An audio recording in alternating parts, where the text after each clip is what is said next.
L'ordinateur est un outil indispensable. En fait, on devrait plutôt dire que c'est un centre de divertissement indispensable. Il y a des marchands d'ordinateurs qui nous ont révélé que les 3/4 de leurs clients les utilisaient que pour les loisirs. 15 % pour le travail et les 10 % restants, eux, l'achètent parce que c'est à la mode. Il faut environ 90 minutes pour assembler un ordinateur. Son disque rigide sauvegarde à long terme les informations qui lui sont transmises. La tête de lecture lit l'information. Elle possède une grande précision. L'espace compris entre la tête de lecture et le disque rigide est plus minuscule qu'un cheveu. Le disque rigide est installé à sa place dans l'ordinateur.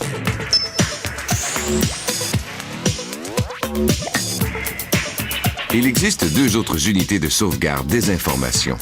Le lecteur de disque amovible de 3 pouces et le lecteur de CD-ROM, qui permet de lire et d'exécuter des programmes enregistrés sur des disques compacts.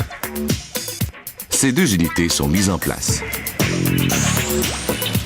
La colonne vertébrale de l'ordinateur, c'est la carte mère. C'est à cette composante que sont connectées les autres pièces de l'ordinateur. Ce refroidisseur dissipe la chaleur générée par le chipset. Certaines cartes de son sont intégrées directement à la carte mère. Ces connexions sont en ordre: l'entrée audio, sa sortie et la prise du microphone. Cette bague de rétention AGP retient la carte vidéo lors du transport. Ce capteur thermal mesure la température émise entre le processeur et la carte mère. Le processeur est le cerveau du système. Il interprète, calcule et exécute les instructions données. Le processeur possède plusieurs millions de transistors et sa cadence, sa vitesse de travail, atteint désormais le gigahertz. Le processeur repose sur ce socle. Le refroidisseur du processeur dissipe la chaleur intense. Son efficacité dépend du type de matériau employé et un matériau conductible assure un meilleur refroidissement. La mémoire RAM emmagasine l'information de courte durée, mais elle s'efface dès qu'on coupe le courant. Toutefois, cette mémoire est plus rapide que celle du disque rigide et du CD-ROM. On va maintenant tout intégrer dans le boîtier.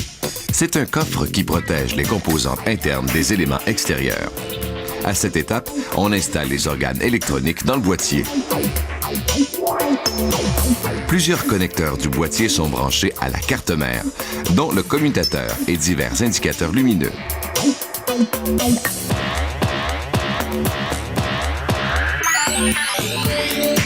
Ceci est la sortie du connecteur de la carte vidéo qui relie l'ordinateur au moniteur télé.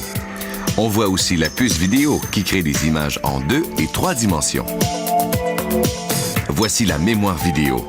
Plus sa capacité est élevée, plus l'image affichée par le moniteur sera nette. La carte vidéo est mise en place. Le modem fait communiquer deux ordinateurs.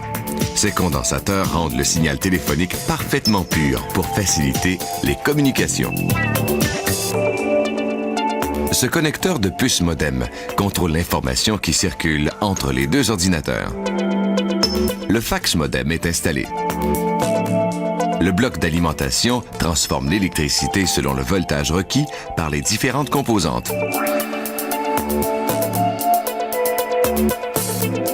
On installe le câblage à l'intérieur de l'ordinateur. Il permet aux informations de voyager entre les différents médias et la carte mère. Le câble IDE est connecté, puis le CD-ROM.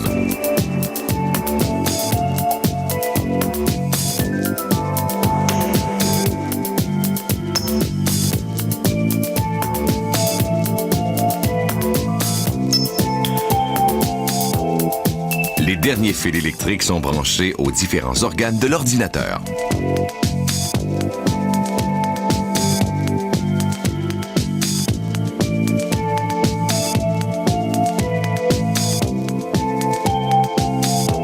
L'assemblage des 30 composantes de l'ordinateur est maintenant terminé.